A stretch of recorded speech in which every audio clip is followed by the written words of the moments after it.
ලියන්ගහවෙල පඤ්ඤාසේකර හාමුදුරුවෝ කවි පේලි දෙකක් ලියනවා අපේ ජීවිත ගැන මෙන්න මෙහෙම.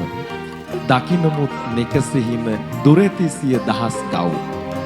පියවරක් ගමන් කොට මියන අපි අනේ බව.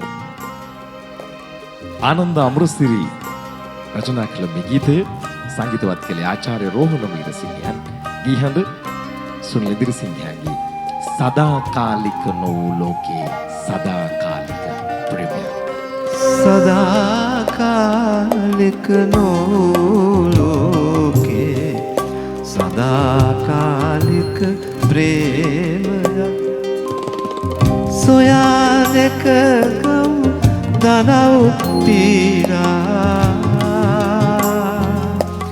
ගෙවූ කාලය සිහිනයක් සදාකාලික නොවූ ලෝකේ සදාකාලික ප්‍රේමයක් සොයා දෙක ගම් දනව් පීරා ගෙවූ කාලය සිහි